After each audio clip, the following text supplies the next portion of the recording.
Hello, everybody, and welcome to a new Tales from the Triptych. Welcome to the Trusty Huckster Mercantile Channel. This is Trusty himself, and I am going to be telling the tale tonight of the 12 Days of Christmas.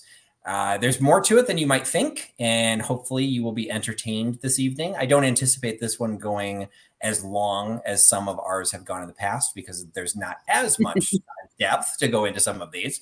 But there's more than I had initially anticipated. And so I originally thought about combining this with maybe like a Twas the Night Before Christmas or some of the other, traditions around Christmas or even Christmas carols.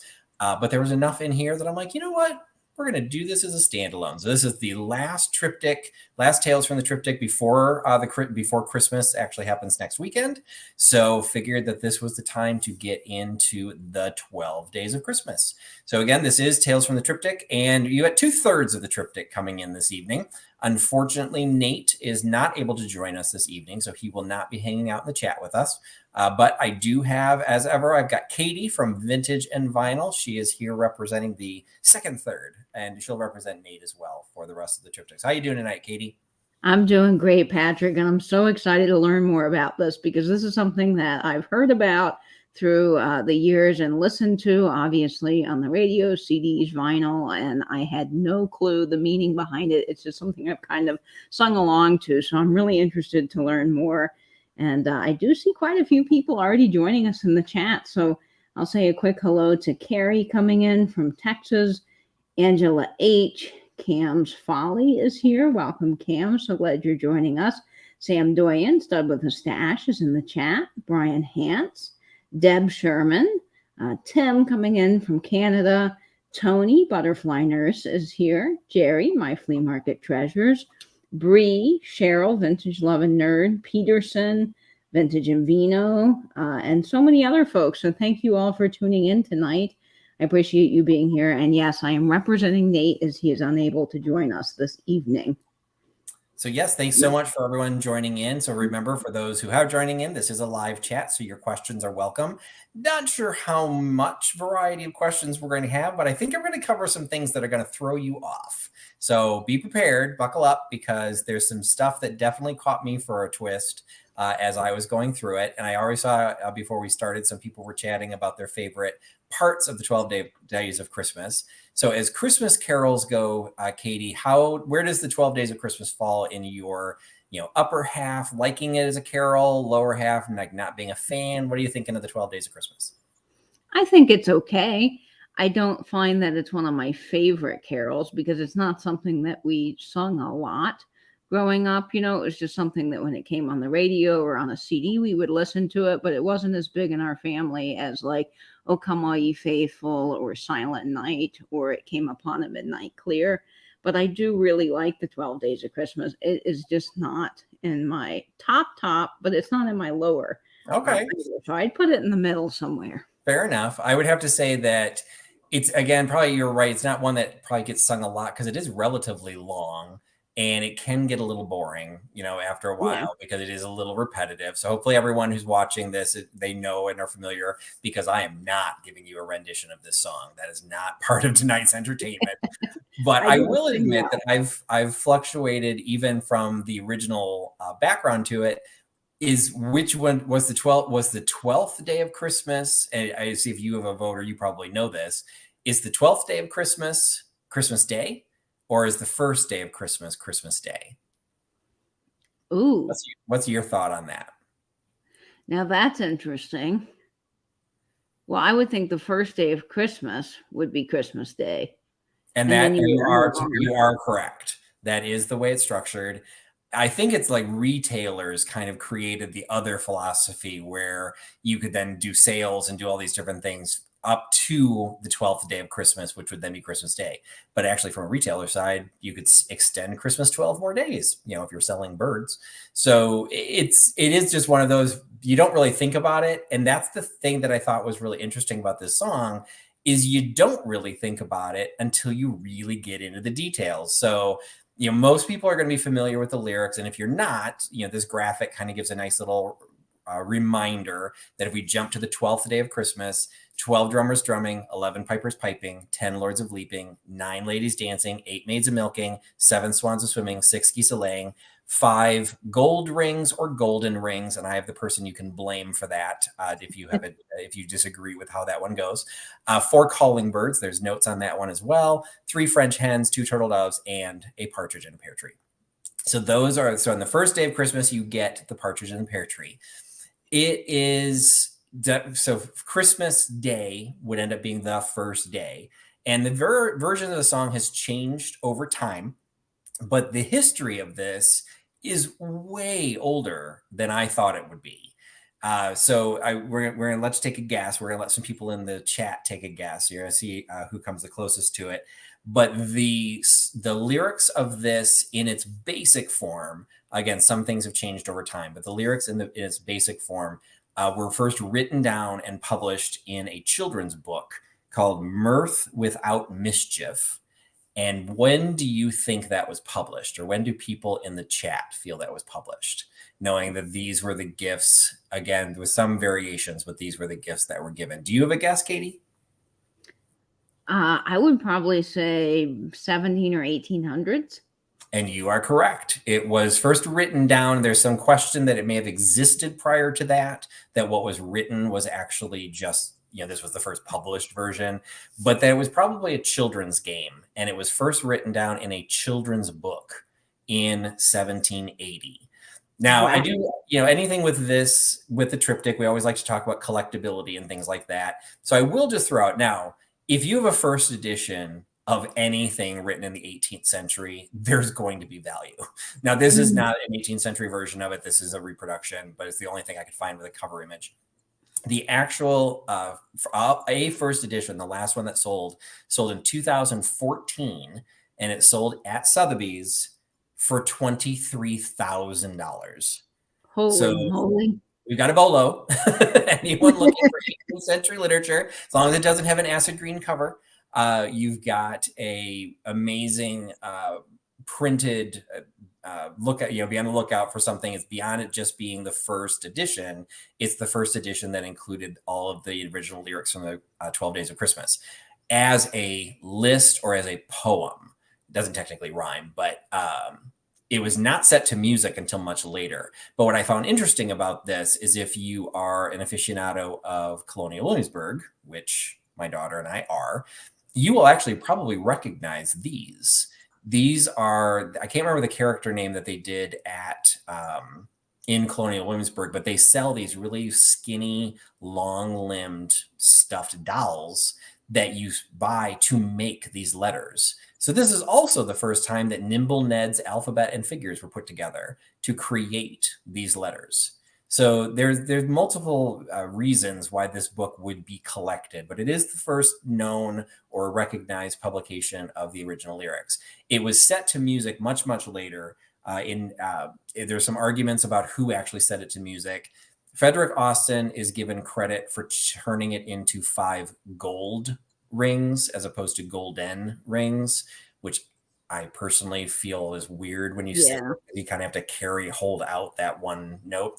It kind of turn it into one syllable word. You have to sing it as 2 syllables, but not everyone agrees. But I will say it was mentioned enough that I'm bringing him up. You can see he was actually a singer, but he arranged music. So this is another case where the music probably existed prior to him, but he gets credit for the arrangement, which gave the 5 gold rings and some of the lyrical stuff that we're doing now. But what I found interesting, the Encyclopedia Britannica site, they don't even mention that he did it. They don't give him credit at all. So there's definitely some disagreement on who did what. But it wasn't. So the print version was just the poem or the list, and it was designed kind of as a children's game that may have existed before being written down. And it's a game that we've probably all played in both childhood and adulthood, where you just sit in a circle and you have to say, I'm trying to think, like you have to be a chant. Like the way I learned it, you chant, like you put your hands on the table and you're like, someone stole a cookie from the cookie jar, and then you name another person that stole a cookie, but you also have to name the first person, and you have to do the list Well, that's all this is. So you would just sit in a circle and you have to go up to the 12 days of Christmas, and the 12th person would have to remember all of the original 11 days. So the whole thing just started as a game. But as it moved through time, because again, we're 18th century was when that was kind of done and then printed for the first time, there ended up being some discussion about the meaning. So have you heard or even given any thought to the meaning behind all of the different gifts that are being given? Have you given any thought to that, Katie? No, I really haven't. And until the triptych and you asking me this question, I never really thought about it. To me, they were all just gifts that you would give somebody. But I saw some comments in the chat saying, "What's with all the birds?" And that's what I want to know. There you go. Are the birds, like, who's giving birds to people for Christmas? So there's a couple of different thoughts about the meaning behind the gifts, and one of them is related to Christianity. So I'm going to mention it, but because I do kind of find it kind of interesting. But there is a Snopes article. I'm not going to go through it, but I encourage you to look it up if you're so inclined, where there is the philosophy that you can say, well, the two turtle doves, it doesn't really explain why they're turtle doves, but that they represent the Old and the New Testaments. The partridge and pear tree represented Christ in the manger, because on the first day of Christmas, that's the day Christ was born. So Christ is the partridge, the pear tree somehow is the manger. I don't know. Three French hens, the three represents faith, hope, and charity. So you can see some of the things that people try to equate. But what Snopes does in a fairly just an analytical approach, there's no attack or support of religion, just kind of like, well, what would this mean? The philosophy was, oh, well, this was a song or a chant that was created when the Christians, because it did come out of, there's an argument whether it came from France or came from England, that the Christians or that Catholics were being persecuted. And so they had to have a secret celebration of Christmas, and this was the way to do it. And the Snopes article is unintentionally funny, because like it says, well, if you're trying to hide the celebration of Christmas, why on earth would the first line of the song be on the first day of Christmas? So that is a pretty good tell right there. Yeah. But you also have to remember that, going back even, a century or two before this was written, if you're trying to argue that that's how long it's been there, it wasn't that Catholics were being oppressed by, some non-Christian sect. It was, they were all Christians. So when Snopes does this analysis, well, you still had the Old and New Testament. So what were the Catholics saying that the Anglicans weren't saying? Or even if you moved into other Christian areas, there's a couple that become questionable. About they had to change the 11 faithful apostles. Some people say, well, the 12 represents the 12 apostles. A lot of people, what Snopes ends up saying is that really it was just a much later analysis or application, like, hey, let's try and tie it. And the oldest reference was from the 1990s. So this idea has not really been around for all that long. But what has been around since the song was written or the chant was originally done are the holy days. And there is some significance. And this is something that I had no concept of. To be perfectly honest, a couple of these holy days I've never even heard of. But there is some correlation. And the biggest thing is, like you said, like what's with all the birds? These are feast days. And if you make the connection to the feast days, and starting with Christmas, it's all about eating. All of the first 7, and you'll think that I'm lying because you'll think 5 is something else, but I will get to that. The first 7 all represent food. So yes, you may not want to eat the turtle doves, but they were food. So the first 7 and possibly the 8th, because you're talking about 8 maids of milking, so they'd be bringing milk to the feast. You could say the first 8, which are all feast days, are representing food. And then when you pass the feast days, you're at January 2nd, and this is much, much later. This is 1945. So this was the only list I could find. 9, 10, 11, those aren't even feast days. And then the 12th day, and I will also be honest, I thought the 12th day of Christmas was the 6th, the actual day of Epiphany. And it's not. It's Epiphany Eve. So that was another shocker. I'm like, oh, wait, and 12th night is the eve of Epiphany. So, the 6th is then another feast day. So these kind of are non-feast days. So this would be maybe when you're you having entertainment, you're having people playing the drums, you're having people playing the piper, you're having people dancing. So there's a couple different arguments, but these dates, and I'll talk about this as we go through them, because you can even see, as I'm going to talk about the days of Christmas, I'm breaking them up in between feast and post feast, because it suddenly has the gifts actually start making a little bit of sense. Some of them not so much, but it's the idea of why are there a bunch of food, why are there a bunch of people, and then why on that fifth day is there jewelry? Like, which one of these is not like the other? So we're going to cover the feast days. So as I mentioned, if you look at, again, this nice fun little chart, when you get all the way up to 7, with the exception, what appears to be the exception of number 5, all of these are birds. Now, you may not want to think that you're eating turtle doves. You may not want to think about what you're doing. But again, if we're talking about the 18th century, you're going to eat whatever bird you could catch. Yep. So you've got that going. So on the first day of Christmas, my true love gave to me a partridge in a pear tree. First day of Christmas is December 25th. That is the feast of the Nativity. The bird is a partridge. There's been debate in the vintage world what the difference is between a partridge and a quail. This one does not have the little weird thing on his head. So this is a partridge, not a quail. So we're just going to get that out there right now, but that's okay. So anyway, we've got the first day of Christmas. That is the uniform. It's always going to be the first day is celebrating Christmas. And anyone who's going to sing this carol would know about Christmas. And whether it's just a bird, just a pear tree, but you've got both a roast partridge as well as the pears that you could cook it with are a gift for the first day. When you move into the second day, you've got 2 turtle doves. So we're now on December 26th. There's a couple of things about this day, which I found was interesting. Because one, the second day of Christmas is December 26th. It's also called Boxing Day. Now, are you familiar with Boxing Day, Katie? A little bit. That's a Canadian holiday, isn't it? I think it's British as well. So I think there's something about the Commonwealths that they all celebrate it. I didn't get into why it was called Wren Day or Constitution Day. So those I'm not as familiar with. But can you think of anything, if you now know that it's considered the Feast of St. Stephen, does that ring any bells? Does it ring any bells for anyone in the chat? It rings bells to me, but I don't know why it does. And I feel like my Catholic education is failing me here. So who looked out on the Feast of Stephen? Oh, that's a good question. It's another popular carol. And so good King Wenceslas looked out on okay. Yep. Good King Wenceslas. So good King Wenceslas is the whole idea behind Boxing Day is it's the day that the servants and the masters switch roles. So I think it kind of later turned into just that would be the day that the gifts were given.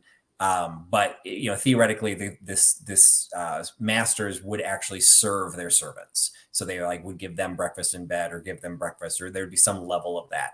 And the St. Stephen's Day, that good King Wenceslas has a whole different background. But first of all, I knew how long the frickin' song was. It's a very long song. I had to play it in band when I was here's all the lyrics. There's references in here that I'm like, I'm sorry, who's Saint Agatha? Like, I have no idea what any of these references are, but it actually does tell the story of how good King Wenceslas helped his servant on the Feast of Stephen, helped his servant survive, basically. So there is like a little connection to that.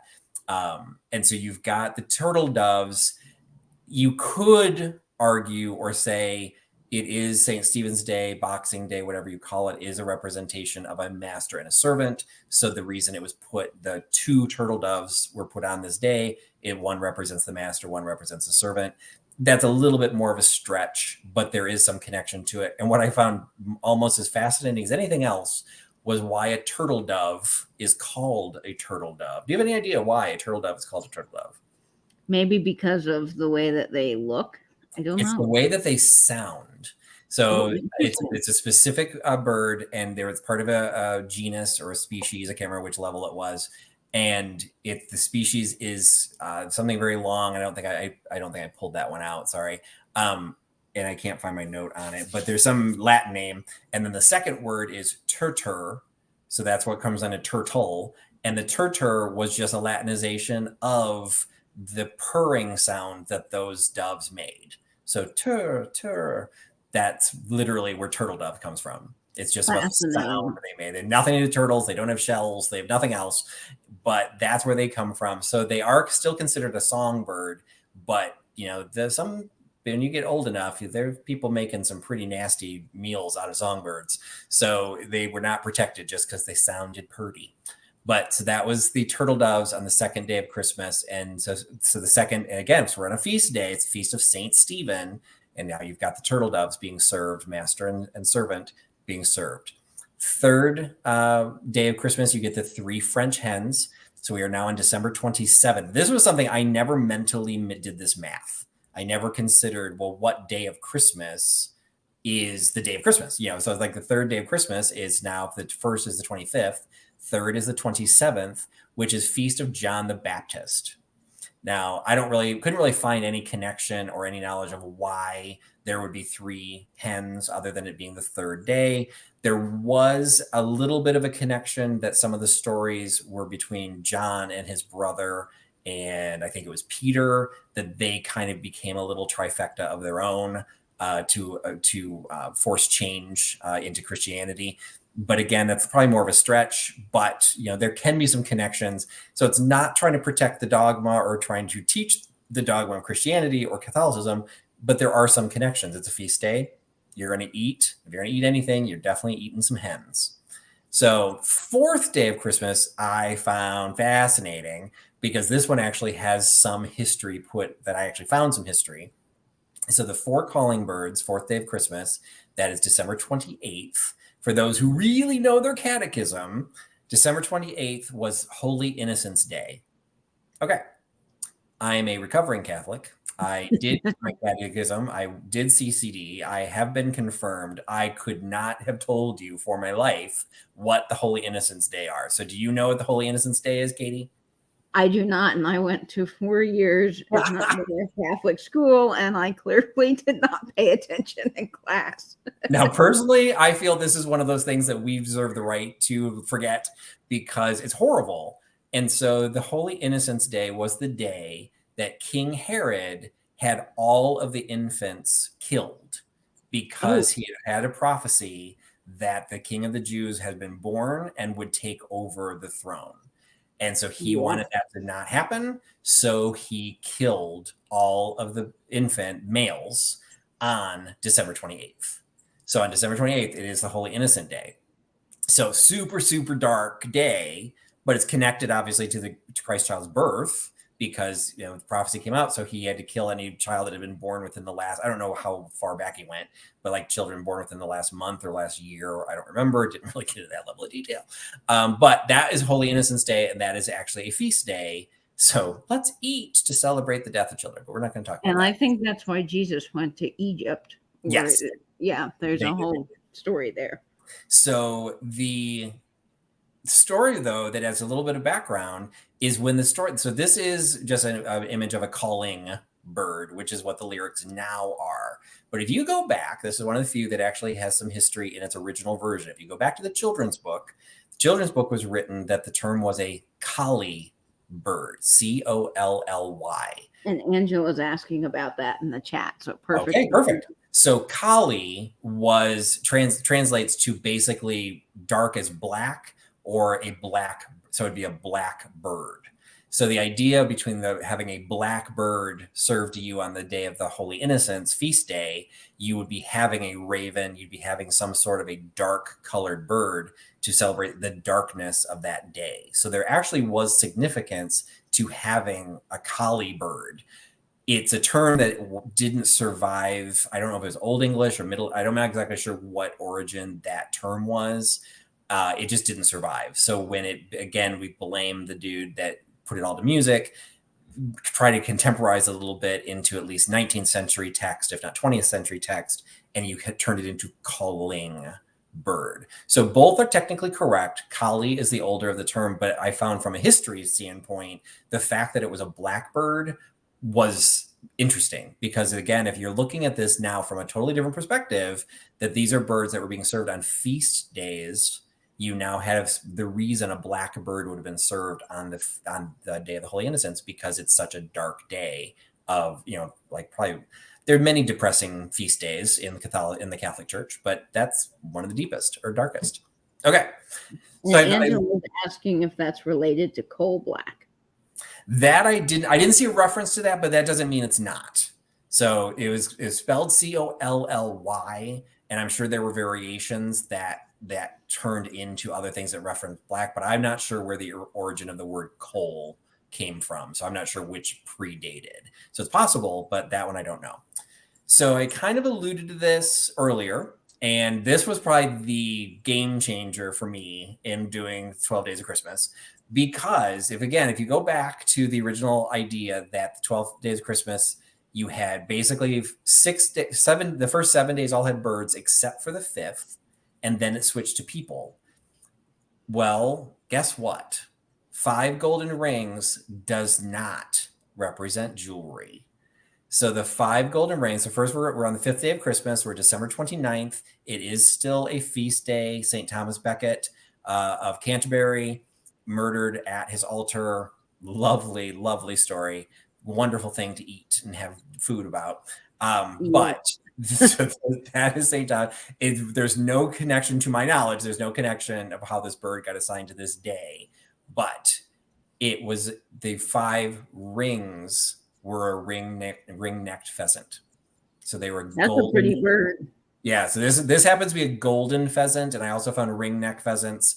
It's arguable what you specifically it would have represented, but if you go with the idea that the 5 gold rings or the 5 golden rings were not jewelry, but they were birds, it makes the first 7 days suddenly make sense again, because you actually have 7 days of food and then a day of milk and then 5 days of people or 4 days of people. So again, it's just one of those like blew my mind that the 5 golden rings were the rings of the neck of a pheasant, even though ring-necked pheasants don't technically have rings on their necks. But I love the idea. And this is a beautiful bird. So that's why I've found this picture.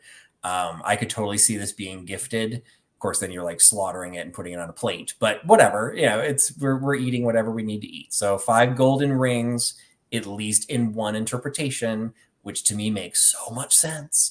That instead of 4 days of birds, 1 day of jewelry, another 2 days of birds, and then we're going to switch to some milk and some people having fun.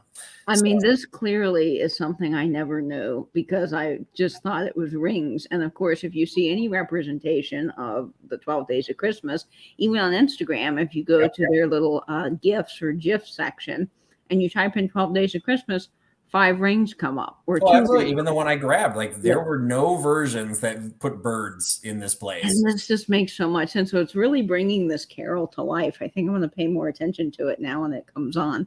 Well, that's good to hear. That's exactly, and I learned stuff as I prepped for this. I already thought it was interesting, and I knew a couple of the tidbits that I wanted to share. But as I started digging more into it, that's why I decided this could stand alone, because there's just some cool stuff in here. And again, if you replace that bird, it's just suddenly, literally, things just seem to fall into place, however you want to deal with it. So then we've got more birds. So 6 geese of laying. We are now on December 30th. And that is not, that was a feast day. Did I put these in the wrong order? I forgot which feast day that one was. Let's go back here. The 30th was, oh no, that one was not a feast day. So we had 1 day of rest, I guess, we get to digest. So that was the day you got the 6 geese. So they were laying. So instead of killing them, they were laying eggs for later, I guess. So I forgot to make the connection on that. So the December 30th, there was no individual feast to celebrate, but you got your 6 and they're laying their geese. 7 swans of swimming, though, we've now moved to December 31st. So December 31st is another feast day. It's the feast of Saint Sylvester. And he was the Pope he was 4th century. He is given credit for baptizing Constantine, who became the first Christian Roman emperor. So he did have some significance. He is a feast day primarily in Eastern Europe, so less so in England and in France, where there's arguments that this is where this was generated. My daughter and I actually attended the Silvestri ball, which was on New Year's Eve, and I had no idea that's where the name comes from. So it's Sylvester, Pope Sylvester, Saint Sylvester, December 31st. So that's the one where you got 7 swans of swimming. Not necessarily any significance to Sylvester, but you've got technically, you can kind of argue whether that became the last of the feast days. It became the last day of the birds, because then the next day we've hit January 1st. So on January 1st, we've got 8 maids a milking. So there's still food. You still got the beverage. But January 1st is also the feast of the circumcision of Christ. So if you go back to that original list, this is the last of the true feast days of those 12 days of Christmas. So we've already hit into the new year because we're well past the change of the calendar. So you don't have to worry about that. So January 1st was the new year. So you could argue that the maids, which is the first appearance of people, as chattel, let's skip the idea you're actually giving a gift of humans, but they are bringing food. So they could be the final feast, of the original run, or they could be like the palate cleanser to say, now we're getting into the post-feast season, and I just couldn't resist pulling out the Making Hay with Milkmaid logo to represent the hey Vinny, to represent the 8th day of Christmas. So once you're out of the food, you're truly into entertainment. So now we're in post-feast season, and you're at the January 2nd. So again, if you go back to that original list I showed, there really are no classic feast days. So there's less to go with the calendar. But the 9th day, 9 ladies dancing, you're dealing on January 2nd. 10 lords of leaping, you're now on January 3rd. Couldn't resist. Mike Flatley, Lord of the Dance. You've got the 11 pipers piping, so that we've now moved to January 4th. Hello. And then the 12 drummers drumming. So technically the 12th day of Christmas falls on January 5th. Got drummers drumming. So you've got Ringo. And then the 12th day is then you consider 12th night celebration. This is again, the 12 days of Christmas did not originate with anything to do with this song. These 12 days always had existed. I had always thought the 12th day, because I just never bothered to count, was the Epiphany, which was the day, for those who do not, again, know necessarily all the catechism or follow all of that or necessarily even follow Christianity. January 6th is the day that the wise men arrived. So the 12 days of Christmas technically ends the day before they arrive. So there is an argument that the 12 drummers drumming were drumming for the arrival of the kings. So there's an argument whether that is true or not. There's then the other idea of the little drummer boy, so the idea of music, that was the arrival of Christ. So these were the arrival of kings. It's kind of hard to necessarily make all those connections, but Epiphany Eve, 12th night, Shakespeare did 12th night. This would be then the end of the celebration. Now, as you look at what these gifts were, if you're not familiar with the song, the idea would be on the 12th day of Christmas, not only did your true love give to you the 12 drummers drumming, they also gave you the 11 pipers piping, 10 lords of leaping, 9 ladies dancing, 8 maids of milking, 7 swans swimming, etc. There are arguments of whether that is actually what would have taken place. Now, to me, there's no discussion. Like the lyric says, on the 12th day of Christmas, my true love gave to me this list. So by the end of the 12 days of Christmas, you have 12 partridges in 12 pear trees.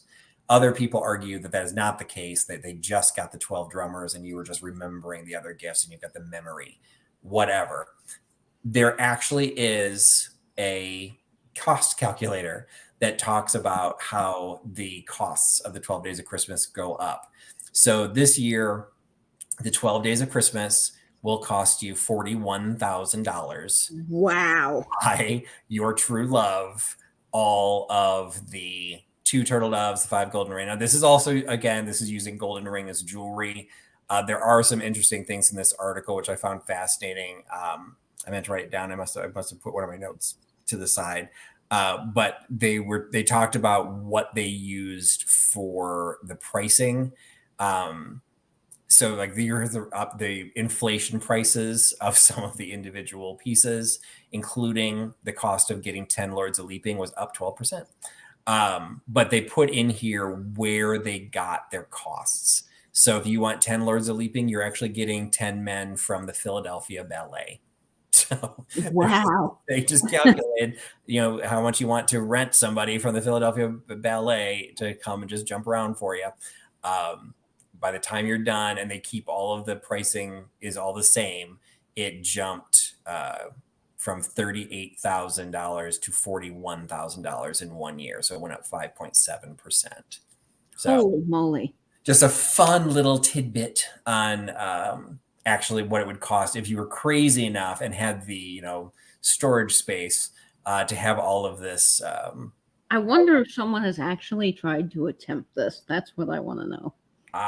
Some crazy, I'm sure, would try. Who knows? But that's a little different. It's just one of those little fun factoids.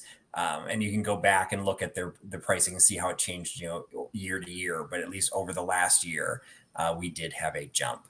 But again, with the Triptych, what we always like to do is talk a little bit about then the application of all of this. This is all just for fun. This is gonna be one of those cases. You either like the 12 Days of Christmas, you don't like the 12 Days of Christmas. It can become a fun little gifting, even if you don't give your true love 10 Lords of Leaping. You might want to extend your Christmas for 12 days and do like 12 little gifts or something like that. But there's also the collecting aspect of it, because it has been around for a long time. It is a recognizable item, concept. And so you end up having a thing where, just like anything else, if you're trying to collect a set, it's always going to be more valuable if you can find an entire set. So like right off the bat, we're going to start with this set of sterling silver Stuart Devlin boxes. This was several years ago, but at that time, this entire set of boxes sold for $14,000. Wow. What I wanted to show is, I will say personally, I have been in situations where I have been looking to pick something up and I only see one item from the 12 Days of Christmas. Like I will just see the 2 turtle doves, or I will just see, the 6 references, six geese a laying. I literally sold in my last, I did a drop Christmas themed sale with Beth from Carolina Princess Sweet Treats and Pretties. I sold a little Santa Claus holding a partridge in a pear tree that, as I suspected, that is part of a full set. But I was okay carrying just the first one, because like if you're going to do a representation, you want to represent the bird, you got the partridge in a pear tree. What I wanted to show here was it's always going to be better and more valuable to have a set. That's always going to be the desire. But the fact is, people are trying to build their sets too. So there's going to be these individual items. So if you came across a Stuart Devlin sterling silver box that was from the 12 Days of Christmas, you would have picked it up anyway, because those things are ridiculously expensive and valuable. But there's a reason to do it, because other people are going to try and complete their set. So there are things out there that have some inherent value you'd want to pick up, but there's also some surprises. So this was the Devlin set, 12 Days of Christmas, all boxes with their little fitted boxes. This one was one of the surprises. This is a set of 12 Dunhill pipes. Each of them is boxed in a little book that holds the individual pipe. And the images on this one are simply showing the case set. So this is a set of all 12 selling for $12,500. So roughly $1,000 each. However, there was also a sale the following year. So that was 2018. This is 2019. This is just 3 of them. And this was only from the 90s. These started in 1993 and they finished, the 12th was issued, the 12th year of Christmas, I guess, was issued in 2004. So these aren't necessarily super, super old. Just the 3 sold for $11,000.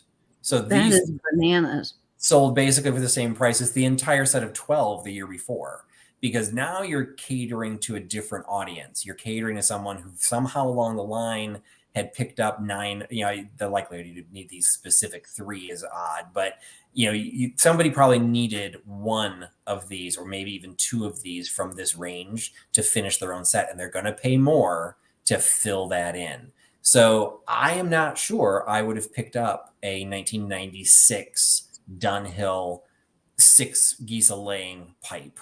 Like I just wouldn't have. I like how that. First of all, why would anyone want a pipe? Well, they do, and they're going to pay big bucks for it. So this ends up being definitely one of those be on the lookouts. Here's your Bolo for the evening. That even if you only come across an individual one, they typically, again, this was 2019, so pre-COVID, but when I was looking up just what they were selling for now, they're all easily selling in the $1,000 to $3,000 range each. So even today. So this is definitely something to be on the lookout for that you may not have necessarily considered. And Dunhill is interesting because they're still around today, but they've been around forever making pipes and tobacco. And what's wild about you showing those Dunhill pipes, Patrick, is just today I was listening to an old Bing Crosby record, and the song was Just What I Want for Christmas. I'd never heard it before, but it came off of one of the Bing Crosby old shellac records from the 40s. And in that song, he mentions that he wanted and got a Dunhill pipe for Christmas, which I just think is very cool. Oh, you're kidding. Oh, that's fantastic. So yeah, these would have been after Bing's day because the first one was 1993. But know that that's been that collectible, and I wouldn't have necessarily known that Dunhill was that high of quality. To me, I knew the name, like you said, they've been around forever, but I just thought they were just another Tobacconista manufacturer. I wouldn't have thought they were necessarily high end. So Bing's singing about them. They're important, and then you've got the pipes that are definitely going to be collectible. Waterford had a 12 Days of Christmas punch bowl. So you've got the idea of the punch bowl, but also the 12 cups. So each cup was a different day of Christmas. So, the whole set, the bowl with 12 days, you would have value, again, for people trying to complete a set. Waterford by itself is going to be collectible. So there would be people that might just want it for, even if you did only have the 6 geese laying, but you've got a pretty high-end price tag. Now, granted, this is a while ago, so this may not have held its value as much, but there were a couple of older listings of this punch bowl that, if you can find the bowl and even some of the individual mugs, they definitely be something to consider picking up, because you're probably still going to be able to flip them for 100 or 200 bucks a piece to people who might need to replace one that got broken. And if you already have a $5,000 punch set with the cups and you break the six geese a laying, you're going to pay a couple $100 to finish it so you can flip it again. The one that surprised me, though, was the Fitz and Floyd. So Fitz and Floyd has some collectability. Classic. The older name is a little bit better. It's still, I think it might even still be being produced. Wouldn't swear to that, but I think you still see it in like home goods stores and stuff like that. But they had a set of these individual pieces, and the set sold for $4,000. Each of these individual pieces will sell for over $100 each if you just have one. So this would again be something that I've carried Fitz and Floyd before. It's not necessarily my aesthetic, but I don't always buy just if I'm buying for me, I'd never sell. So I've had Fitz and Floyd and it sells well, but I don't think I would have picked up 2 turtle doves because it says right on here, turtle doves. So it's one of those cases like you're screaming, hey, I don't have a complete set.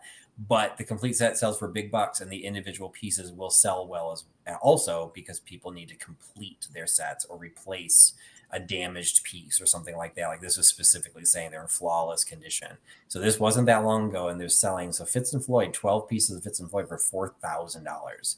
Complete sets will always get big bucks, but individual pieces would be just as valuable to pick up if you can get them at a good price. Same thing with the Christopher Radko.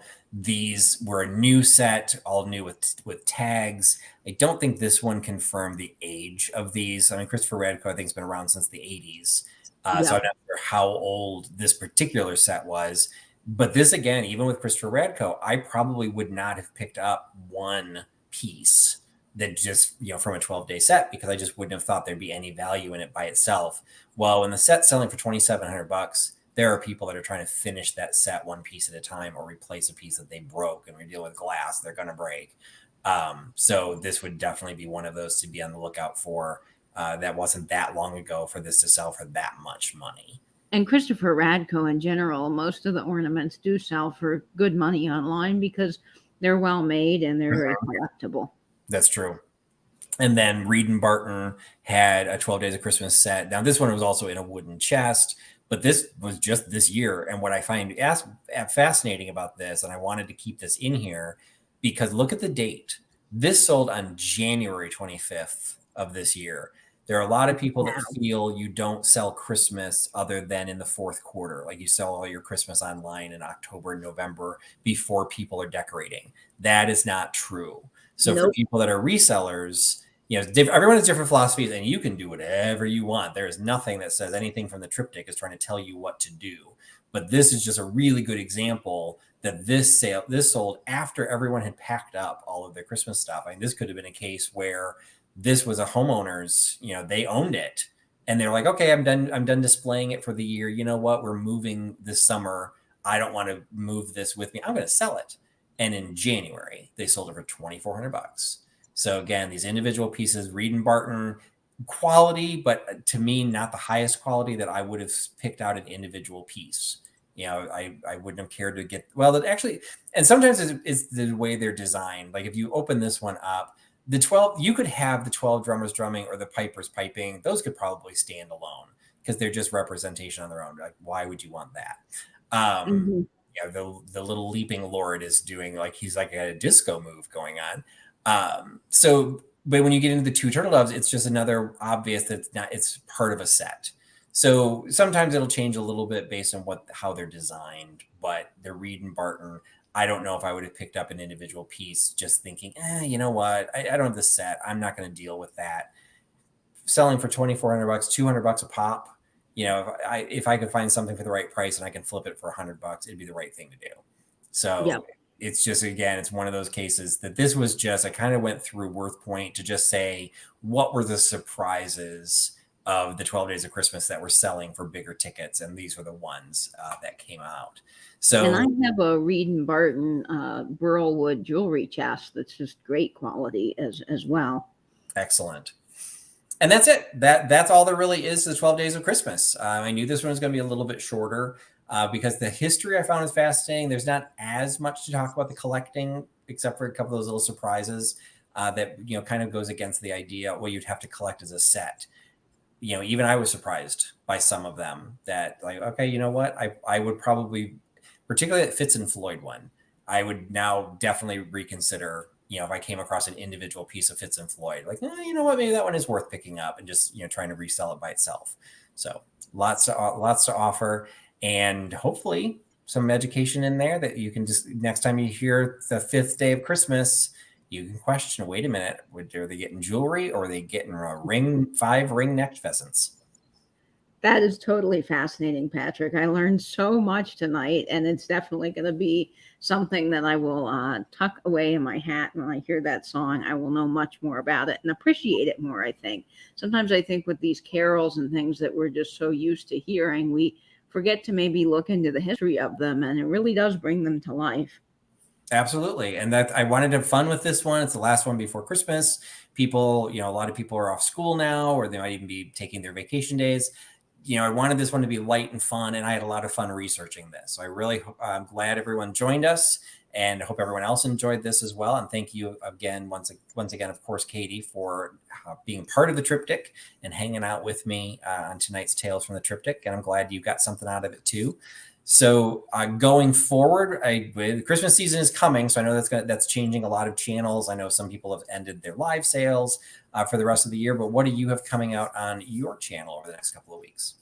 I'm very excited about this coming week because, again, just like Patrick mentioned, you want to do something a little bit lighter and a little bit more fun for the community. And so this coming Friday, I am doing my Christmas light show premiere, or basically a watch party. So if you're not familiar with that, I posted a video on my YouTube channel. I've got an open collab right now going on, and you can film Christmas lights in your area. The beautiful thing about this is you don't have to be on camera.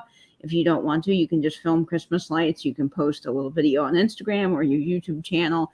All videos will come out at 7 p.m. Christmas Eve, and they will be added to my playlist. And then what's fun is at 10 p.m. Eastern, we will be doing a watch party. So we'll be watching all the Christmas light videos, and then Patrick will be joining me at the end of that to read The Night Before Christmas. So that's going to be something fun on my channel this week for you guys for Christmas.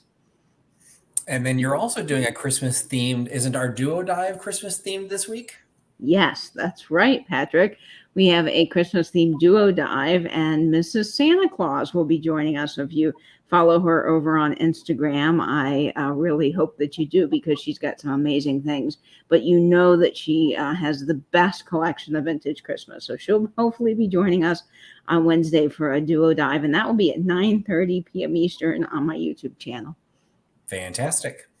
So I will be part of the duo dive as well. So that'll be on Katie's channel. On Thursday, I will return I am going to go ahead and have a live sale this week at my new time. Again, remember that I have swapped times with Nancy from This Overstuffed House. So she now has my old slot at 8 p.m. I am taking her slot at 11 p.m. Eastern.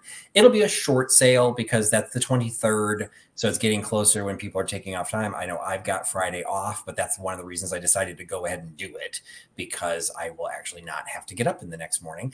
And one of the main reasons I'm doing that is it will be realistically, the last live sale I have to close out the Just One More Dachshund Rescue fundraiser donations. So I will be selling the remainder of those items at that sale on this Thursday. And we will definitely then have another Tales from the Triptych next Sunday. That will be hosted by Katie.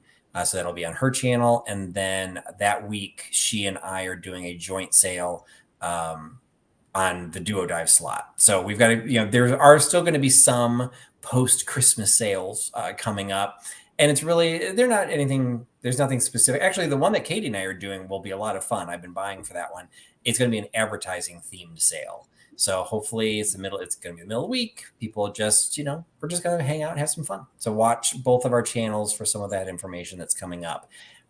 For everyone that has joined in, again, I really appreciate you hanging out with us. Hope you enjoyed this little, maybe surprisingly interesting. Maybe you learned something during this chat. Maybe you agree with me or disagree with me on some of the points that I had researched. That's all fine. Feel free to enter those comments and questions in the chat.